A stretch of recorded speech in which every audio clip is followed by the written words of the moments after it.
అందరికీ నమస్కారం. అమ్మ పాఠశాలకు సాదర స్వాగతం. హలో మమ్మీస్ అండ్ డాడీస్, ఎలా ఉన్నారు? ఈరోజు అమ్మ పాఠశాలలో భాగంగా ద మోస్ట్ రిక్వెస్టెడ్ వీడియోతో మీ ముందుకు వచ్చేసానండి. మీలో చాలామంది అడుగుతున్నారు కదా, సమ్మర్ కేర్ టిప్స్ చెప్పండి అని. మనందరం వేసవి కాలంలోకి అడుగు పెట్టేసామండి. సో సక్సెస్ఫుల్గా చలికాలంలో కంప్లీట్ చేసేసి బాగా చల్లని కాలం నుంచి బాగా వేడి కాలంలోకి అడుగు పెట్టేసి ఇప్పుడు ఆల్రెడీ మనం మార్చిలో ఉన్నాం. సో మార్చిలో కూడా విపరీతమైన ఎండలు, అంటే ఎండాకాలం ఎండింగ్లో ఎలా అయితే ఎండలు ఉంటాయో అంత భయంకరంగానే స్టార్టింగ్లోనే ఇంత ఎండలుగా ఉంటే ఇంకా ఎండింగ్ అయినప్పటికీ ఇంకా మనం భయంకరమైన ఎండలు చూడబోతున్నాం అని చెప్పి మనందరికీ అర్థమైపోయింది. సో ఎండాకాలంలో ఉదయం అంతా బాగా ఎండగా ఉంటుంది, ఈవినింగ్ టైం అయ్యేటప్పటికి ఒకసారి బాగా వర్షాలు పడిపోతూ ఉంటాయి. సో చాలా సీజనల్ చేంజెస్ అనేవి ఈ ఎండాకాలంలో స్పెషల్గా జరుగుతూ ఉంటాయి. సో ఈ టైంలో స్పెషల్గా బేబీకి ఒక క్రూషియల్ పీరియడ్ అండి ఎండాకాలం. మరి ఈ ఎండాకాలంలో బేబీస్ని ఎలా కేర్ తీసుకోవాలి, వాళ్ళ బట్టల విషయంలో ఎలాంటి కేర్ తీసుకోవాలి, వాడే డైపర్ల విషయంలో ఎలాంటి కేర్ తీసుకోవాలి, సో ఇలాగ అనేక అంశాల గురించి ఈరోజు మనం డిస్కస్ చేసుకోబోతున్నామండి. సో వీడియో చాలా ఇంట్రెస్టింగ్గా, చాలా ఇన్ఫర్మేటివ్గా కూడా ఉండబోతుంది. మీ అందరికీ 100 to 100% ఉపయోగపడుతుంది. సో వీడియో అనేది ఎండ్ వరకు చూడండి. వీడియో చూసే ముందు చిన్న రిక్వెస్ట్, ఇదే ఫస్ట్ టైం అమ్మ పాఠశాలను విజిట్ చేశారా అయితే తప్పకుండా ఇలాంటి చక్కని వీడియోస్ కోసం అమ్మ పాఠశాలను సబ్స్క్రైబ్ చేసుకోండి. ఎందుకంటే అమ్మ పాఠశాలలో భాగంగా నేను ఒక అమ్మగా నా యొక్క అనుభవాలు మీతో షేర్ చేసుకుంటూ ఉంటాను. అట్ ద సేమ్ టైం ప్రెగ్నెన్సీకి సంబంధించిన వీడియోస్, పాలిచ్చే తల్లులకు సంబంధించి వీడియోస్ కూడా నేను చేస్తూ ఉంటాను. కాబట్టి ఆ వీడియోస్కి సంబంధించిన ఇన్ఫర్మేషన్ మీకు కూడా తప్పకుండా కావాలంటే తప్పకుండా అమ్మ పాఠశాలను సబ్స్క్రైబ్ చేసుకోండి. అలాగే పక్కన గంట సింబల్ కూడా మోగించడం ద్వారా నా లేటెస్ట్ వీడియో అప్డేట్స్ ఫస్ట్ మీరు పొందుతారు. కాబట్టి ఖచ్చితంగా గంటను కూడా మోగించండి. ట్రింగ్ move on to the video. So ఇక వీడియో నేను కొన్ని పార్ట్స్గా డివైడ్ చేయబోతున్నాను. సో అన్ని టాపిక్స్ మనం ఒకే వీడియోలో కవర్ చేయలేం కాబట్టి వాళ్ళకి వేసే బట్టల విషయంలో ఎలాంటి జాగ్రత్తలు పాటించాలో ముందు కొన్ని విషయాలు మనం మాట్లాడుకుందాం. మనందరికీ తెలిసిందే, ఎండాకాలంలో మోస్ట్లీ 100% కాటన్కి సంబంధించిన బట్టలు మాత్రమే మనం వేయాల్సి ఉంటుందండి. కాటన్కి కాకుండా పాలిస్టర్, నెట్ టైప్స్ ఆఫ్ బట్టలు ఎన్ని వేసినా, అవి ఎంత అట్రాక్టివ్గా ఉన్నా, అవి ఎంత కాస్ట్ పెట్టి మీరు కొన్నా సరే, వేసవి కాలంలో మాత్రం బేబీకి చాలా కంఫర్ట్ అనేది అవసరం. కాబట్టి ఖచ్చితంగా మీరు కాటన్ దుస్తులు మాత్రమే పిల్లలకి వేయాల్సి ఉంటుంది. అవి ఖచ్చితంగా ప్యూర్ సాఫ్ట్ కాటన్తో చేసిన మాత్రమే మీరు చిన్నారులకు వేయాల్సి ఉంటుందండి. ఎందుకంటే ఎండాకాలంలో చాలా వేడిగా ఉంటుంది. ఆ వేడి వాతావరణానికి చిన్నపిల్లలు తట్టుకోవాలి. కాబట్టి ఖచ్చితంగా మీరు కాటన్ దుస్తులు మాత్రమే, 100% కాటన్ దుస్తులు మాత్రమే ప్రిఫర్ చేయండి. First thing. సెకండ్ థింగ్ ఏంటంటే, మీరు వేసే బట్టలు కూడా లైట్ కలర్ బట్టలు ప్రిఫర్ చేయండి. ఎందుకంటే డార్క్ కలర్ బట్టలు ఏం చేస్తాయంటే వేడిని త్వరగా అట్రాక్ట్ చేసుకొని త్వరగా అబ్జార్బ్ చేసుకుంటాయి. సో అందుకే మీరు ఏం చేస్తారంటే లైట్ కలర్ బట్టలు, అంటే light yellow, white, light orange, light green, only light shade type of బట్టలు మాత్రమే మీరు కొనడానికి కూడా ప్రయత్నించండి. నా బేబీకి స్పెషల్గా ఓన్లీ ఫర్ సమ్మర్ కోసం ఇలాగ light colour and it's pure 100% cotton అండి. చాలా సాఫ్ట్గా ఉంది.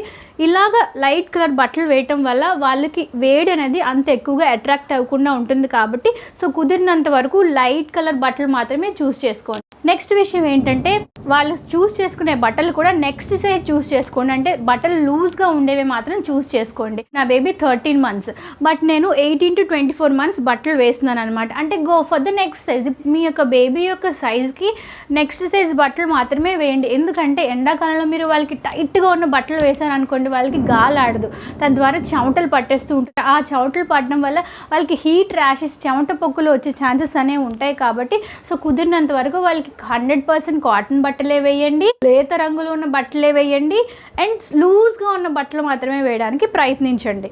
సో ఒకవేళ బేబీ బాయ్ ఉన్నారనుకోండి, వాళ్ళకు కూడా వేసే షర్ట్స్ ఉంటాయి కదా, సో ఇటువంటి షర్ట్స్ వేస్తూ ఉంటాం కదా, ఇలాంటివి కూడా వాళ్ళకి లూజ్గా ఉన్నవి మాత్రమే బేబీకి వేయండి. సో ఇలాంటి లైట్ కలర్సే చూస్ చేసుకోండి.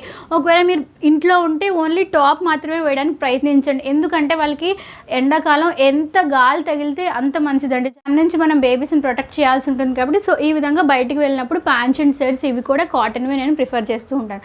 సో ఈ విధంగా మీరు బట్టలు చూస్ చేసుకోవాల్సి ఉంటుంది. సో బయటికి వెళ్ళినప్పుడు బట్టల విషయంలో ఎలాంటి ప్రికాషన్స్ తీసుకోవాలో మనం మాట్లాడుకుందాం. సో బయటికి వెళ్ళినప్పుడు ఇంట్లో ఉన్న టెంపరేచర్ మనం ఏసీలో కానీ లేదంటే బేబీస్ని ఫ్యాన్ కింద కానీ ఉంచుతాం. కానీ బయటకు వెళ్ళినప్పుడు టెంపరేచర్ చాలా ఎక్కువగా ఉంటుంది. సో వాళ్ళు డైరెక్ట్గా సన్ లైట్కి ఎక్స్పోజ్ అవ్వకుండా ఉండాలంటే కుదిరినంత వరకు ఫుల్ స్లీవ్స్ బట్టలు మాత్రమే వేయండి. ఇలాంటి చిన్నవి కాకుండా ఫుల్గా కవర్ చేసే బట్టలు బేబీకి వేయడానికి ట్రై చేయండి. సో బయటికి వెళ్ళినప్పుడు. సో ఇంకొక విషయం ఏంటంటే, బయటికి వెళ్ళినప్పుడు కంపల్సరీగా క్యాప్ అనేది బేబీకి పెట్టడం చాలా ఇంపార్టెంట్ అండి. ఎందుకంటే బయట సన్లైట్లో యూవీ రేస్ ఉంటాయి, సో అల్ట్రావైలెట్ రేస్ ఉంటాయి. సో ఆ యొక్క రేస్ నుంచి బేబీస్ని మనం ప్రొటెక్ట్ చేసుకోవాలి కాబట్టి ఖచ్చితంగా క్యాప్ అనేది వేయటం అస్సలు మర్చిపోద్దండి. కుదిరినంత వరకు క్యాప్స్లో కూడా మీరు కాటన్ క్యాపే చూస్ చేసుకోండి. సో ఇది ప్రెజెంట్ నా బేబీకి సమ్మర్ టైంలో నేను ఈ కాటన్ క్యాప్ యూస్ చేస్తున్నాను. క్యాప్స్లో కూడా మనకి ఉలెన్ క్యాప్స్, చాలా టైప్స్ ఆఫ్ క్యాప్స్ ఉంటాయి కదా, సో అవి కాకుండా కుదిరినంత వరకు కాటన్ టైప్ ఆఫ్ క్యాప్ని మాత్రమే బేబీకి యూస్ చేయండి. అంటే గాలి ఈజీగా బేబీకి వెళ్ళేటట్టు చేస్తాయి కాబట్టి సో ఈ విధంగా క్యాప్స్ విషయంలో కూడా మీరు జాగ్రత్త వహించాల్సి ఉంటుంది. అండ్ బయటకు వెళ్ళేటప్పుడు సమ్మర్లో స్పెషల్గా ఆ సాక్సెస్ అనేవి ఖచ్చితంగా వేయకుండా ఉండడానికి ట్రై చేయండి. ఒకవేళ మీరు వెళ్తున్న ప్లేస్లో ఫర్ ఎగ్జాంపుల్ మీరు పార్క్ వెళ్తున్నారు, అక్కడ ఏమైనా బేబీకి గుచ్చుకుంటుంది అంటే కుదిరినంత వరకు కాటన్ సాక్సెస్ మాత్రమే బేబీకి ప్రిఫర్ చేయండి. సో ఈ విధంగా బయటకు వెళ్ళినప్పుడు బేబీస్ కోసం మీరు కేర్ తీసుకోండి. చిన్నారులతో బయటకు వెళ్ళినప్పుడు వేసవి కాలంలో గొడుగు కూడా వాడటం వల్ల ఎండ తీవ్రత నుంచి మనం కాపాడుకోవచ్చు. సో అనేది డైరెక్ట్గా తగలకుండా ఉంటుంది కాబట్టి సో ఖచ్చితంగా మీరు చిన్నారులతో బయటకు వెళ్ళినప్పుడు గొడుగు కూడా పట్టుకు వెళ్ళటం మర్చిపోవద్దు. మీరు గొడుగు కొనే ముందు కూడా లేత రంగులో ఉన్న గొడుగు కొనడానికి ప్రయత్నించండి. ముదురు రంగులో ఉన్న గొడుగులు కనుక మీరు కొంటే అవి ఎండను త్వరగా అబ్జర్వ్ చేసుకుంటాయి కాబట్టి హీట్ అనేది ఎక్కువగా అయిపోతుంది కాబట్టి సో లేత రంగులో ఉన్న గొడుగులు కొనడానికి ప్రయత్నించండి. సో 6 months బిలో ఉన్న న్యూ బోర్న్ బేబీస్ కోసం ఎలాంటి కాటన్వి ప్రిఫర్ చేయాలి ఇప్పుడు మీరు చూపిస్తాను. ఇన్ జనరల్గా మనం చలికాలం అయితే ఇలాంటివి యూస్ చేస్తాం కదండి, సో ఇలాంటివి అస్సలు వాడకూడదు ఎందుకంటే ఇవి చాలా దళసరిగా ఉంటాయి, దీనిలో బేబీ గాలాడదు. కుదిరినంత వరకు ఈ విధంగా కాటన్ ఉంటాయి కదండి, సో ఈ విధంగా కాటన్వి నేను జస్లిన్ చిన్నప్పుడు ఇవే వాడేదానండి. కాళ్ళకి చేతులకి కూడా సేమ్ ఈ విధంగానే వాడేదాన్ని. బికాస్ తను జనవరిలో పుట్టింది, ఆ టైంలో బాగా ఎండల టైంలో పుట్టింది కాబట్టి సో ఈ విధంగా చిన్న పిల్లలకి స్పెషల్గా ఇలాంటి మనకి మార్కెట్లో అవైలబుల్గా ఉంటాయి. సో ఇలాంటి టైప్ ఆఫ్ కాటన్ మాత్రమే యూస్ చేయండి. కాళ్ళకి చేతులకి కూడా ఈ విధంగా వాళ్ళని ప్రొటెక్ట్ చేస్తూ ఉండండి. అండ్ చిన్నపిల్లలకి జనరల్గా హెడ్కి క్యాప్స్ పెడుతూ ఉంటాం కదా, సో ఈ విధంగా కాటన్ టైప్స్ ఆఫ్ క్యాప్స్, ఇది చూసారా ఇది కాటన్, ఫుల్ ఆఫ్ కాటన్, చాలా సాఫ్ట్గా ఉంది. ఇలాంటి టైప్ ఆఫ్ మెటీరియల్ మాత్రమే మీరు క్యాప్స్లో కూడా మనకి కాటన్ క్యాప్స్ అనేవి అవైలబుల్గా ఉంటాయండి. సో ఈ విధంగా దీనికి ఇక్కడ 2 knots ఉంటాయి. సో ఈ విధంగా బేబీ హెడ్ పొజిషన్ అనేది ఇక్కడ వస్తుంది. సో ఈ విధంగా ఓన్లీ కాటన్ మెటీరియల్ మాత్రమే మీరు క్యాప్ వేసినా లేదంటే సాక్సెస్ వేసినా లేదంటే వాళ్ళకి బట్టలు వేసినా ఏం వేసినా కుదిరినంత వరకు కాటన్ మెటీరియల్ మాత్రమే యూజ్ చేయండి. అలా కాటన్ దుస్తులు వాళ్ళు ధరించడం వల్ల ఎండ తీవ్రత నుంచి వాళ్ళు మనం కాపాడిన వాళ్ళు అవుతాం కాబట్టి సో ఈ విధమైన ప్రికాషన్స్ అనేవి మీరు పాటించు. కుదిరినంత వరకు మీరు ఎండాకాలంలో షూస్ని బేబీకి అవాయిడ్ చేయండి. ఓన్లీ చెప్పులు మాత్రమే వేయడానికి ప్రయత్నించండి. ఆ చెప్పులు కూడా ఓపెన్గా ఉండేటట్టు చూసుకోండి. అలా ఉండటం వల్ల బేబీకి ఎయిర్ సర్క్యులేషన్ అనేది బాగుంటుంది, తద్వారా బేబీకి చెమట పొక్కులు లాంటివి రాకుండా ఉంటాయి కాబట్టి సో కుదిరినంత వరకు సో సమ్మర్లో మీరు బేబీకి షూస్ అనేది ఖచ్చితంగా అవాయిడ్ చేయండి. స్పెషల్గా చిన్న బేబీస్ ఎక్కువ టైం వాళ్ళిద్దరిలోనే ఎక్కువ టైం స్పెండ్ చేస్తూ ఉంటారు, అంటే బెడ్ మీద ఎక్కువ టైం స్పెండ్ చేస్తూ ఉంటారు కాబట్టి వాళ్ళకు వేసే బెడ్డింగ్ విషయంలో కూడా చాలా జాగ్రత్తలు అనేవి వహించాల్సి ఉంటుంది. సో వాళ్ళకు వేసే బెడ్డింగ్లు కూడా పైన వేసే దుప్పటి కూడా లైట్ కలర్ దుప్పటి మాత్రమే వేయండి. అప్పే దుప్పట్లు కూడా లైట్ కలర్ మాత్రమే వేయండి. ప్రెజెంట్ జస్లిన్కి ఈ విధంగా ఇదొక కాటన్ టవల్ అండి. ఈ టవల్నే నేను తనకి ప్రస్తుతానికి పైన పడుకునేటప్పుడు కప్పుతున్నాను.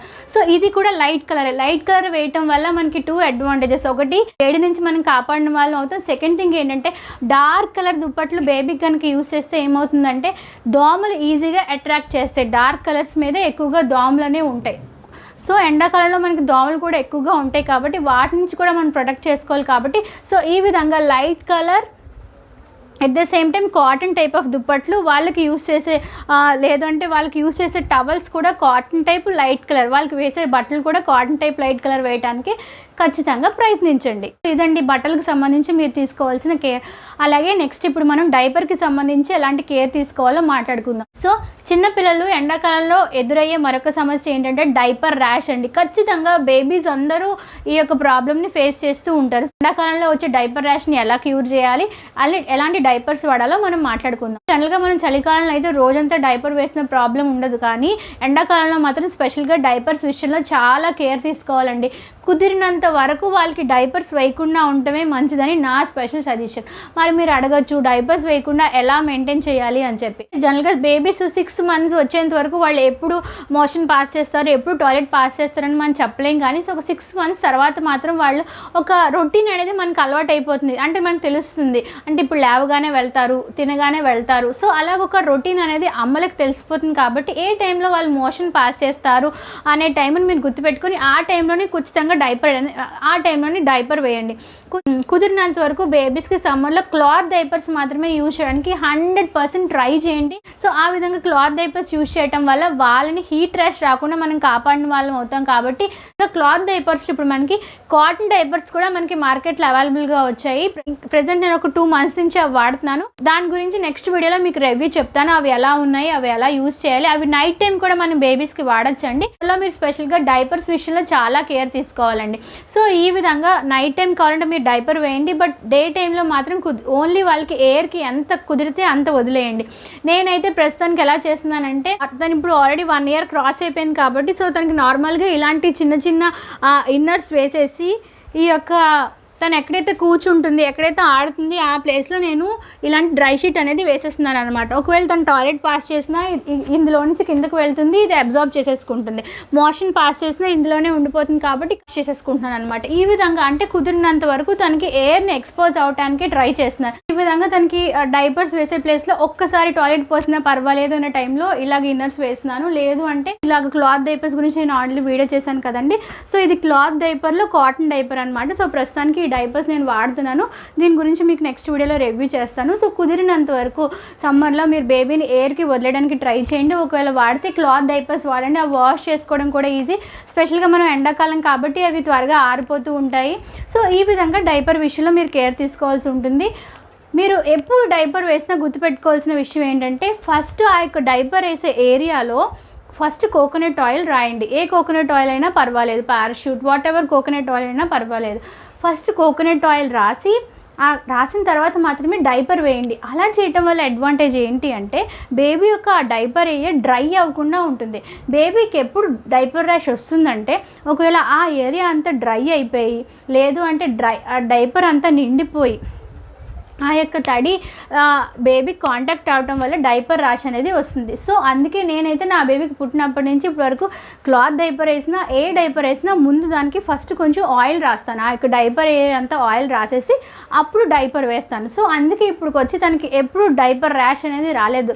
సో ఈ యొక్క చిట్కాని మీరు పాటించండి. సో డైపర్ విషయంలో గుర్తుపెట్టుకోవాల్సిన మరొక విషయం ఏంటంటే మీరు వాళ్ళకి వేసే డైపర్స్ ఒకవేళ నైట్ టైం కనుక డైపర్స్ వేస్తుంటే నెక్స్ట్ సైజ్ డైపర్స్ వేయండి. అంటే ఫర్ ఎగ్జాంపుల్ మీ యొక్క బేబీ ఎక్సెల్ సైజ్ అనుకోండి, వాళ్ళకి XXL సైజ్ డైపర్స్ అనేవి వేయండి. సో తద్వారా వాళ్ళకి కొంచెం లూజ్గా ఉంటుంది కాబట్టి ఎయిర్ కూడా బాగా తగులుతుంది కాబట్టి సో కుదిరినంత వరకు ఇంట్లోనే క్లాత్ డైపర్స్ వాడడానికి ట్రై చేయండి.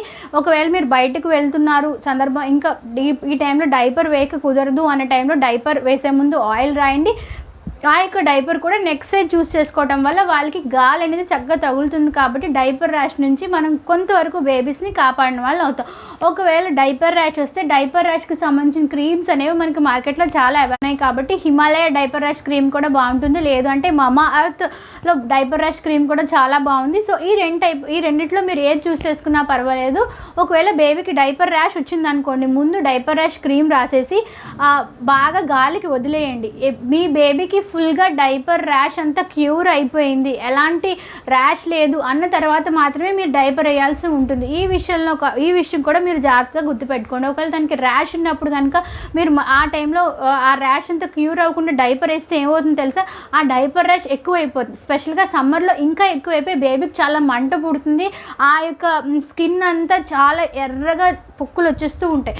సో ఈ విషయంలో మీరు ఖచ్చితంగా జాగ్రత్త వహించాలి. ఒకవేళ బేబీకి డైపర్ ర్యాష్ వస్తే డైపర్ ర్యాష్ క్రీమ్ రాసి ఆ ఏరియా అంతా బాగా డ్రై అయిపోయి ఫుల్గా డైపర్ ర్యాష్ తగ్గిపోయింది అన్న తర్వాత మాత్రమే మీరు బేబీకి డైపర్స్ వేయాల్సి ఉంటుంది. అంతవరకు వాళ్ళని ఫ్రీగా గాలికి వదిలేయండి. ఒకవేళ వాళ్ళు టాయిలెట్ కానీ మోషన్ కానీ పాస్ చేస్తారు అంటే డ్రై షీట్స్ వాడండి. డ్రై షీట్ కూడా వేడి పుట్టేస్తుంది కదండి అని చెప్పి మీరు డౌట్ రావచ్చు. సో నేనైతే జస్లిన్కి ఏ విధంగా వేస్తానంటే డ్రై షీట్ వేసేసి దానిపైన ఒక కాటన్ క్లాత్ లేదంటే ఇలాంటి కాటన్ దుప్పటి వేసేసి దానిపైన కూర్చుని పెడతాను. ఒకవేళ దాని టాయిలెట్ కానీ మోషన్ కానీ పాస్ చేస్తే ఈ యొక్క దుప్పటి మీద అవుతుంది కాబట్టి ప్రాబ్లం లేదు, తిరిగి మనం వాష్ చేసుకోవచ్చు. ఒకవేళ తను టాయిలెట్ పాస్ చేస్తే ఇందులో నుంచి ఇందులోకి వెళ్ళిపోతుంది, ఇందులోంచి మరి కిందకు వెళ్ళే ఛాన్సెస్ ఉంటుంది. ఇది చక్కగా అబ్జర్వ్ చేసుకుంటుంది కాబట్టి ఈ విధంగా డ్రై షీట్ని వేసేసి తన్ని కుదిరినంత వరకు ఎయిర్కి ఈ విధంగా ఎక్స్పోజ్ చేయడం వల్ల డైపర్ ర్యాష్ని క్యూర్ చేసిన వాళ్ళు అవుతాం. వాళ్ళకి చక్కగా గాలి కూడా తగులుతుంది కాబట్టి ఎలాంటి ప్రాబ్లం ఉండదు. సో ఇలాంటి చిన్న చిన్న చిట్కాలు పాటించడం వల్ల ఈజీగా మనం బేబీస్ని డైపర్ ర్యాష్ రాకుండా కాపాడుకోవచ్చు. సో డైపర్స్ని కూడా కొంచెం దూరంగా ఉంచవచ్చు. కాబట్టి ఈ యొక్క చిట్కాలు అనేవి మీరు పాటించండి. డ్రై షీట్ కావాలంటే నేను లింక్ డిస్క్రిప్షన్లో ఇస్తాను, మీరు తెప్పించుకోవచ్చు. బట్ డ్రై షీట్ వేసే ముందు గుర్తుపెట్టుకోవాల్సిన విషయం ఏంటంటే ఖచ్చితంగా వాటి మీద కాటన్ దుప్పటి కానీ కాటన్ క్లాత్ కానీ వేయాలి. ఎందుకంటే డ్రై షీట్స్ అనేవి ప్లాస్టిక్తో చేసి ఉంటాయి కాబట్టి అవి కూడా హీట్ని ప్రొడ్యూస్ చేసే ఛాన్సెస్ అనేవి ఉంటాయి. కాబట్టి ఖచ్చితంగా డ్రై షీట్ మీద మీరు ఒక కాటన్ క్లాత్ కానీ కాటన్ దుప్పటి కానీ వేసి బేబీని దాని మీద కూర్చుని పెడితే ఎలాంటి ఇబ్బంది అనేది ఉండదు అనమాట. సో ఈ విధంగా చిన్న చిన్న చిట్కాలు అనేవి మీరు పాటించండి. సో ఇదండి డైపర్కి సంబంధించి మనం తీసుకోవాల్సిన కేర్.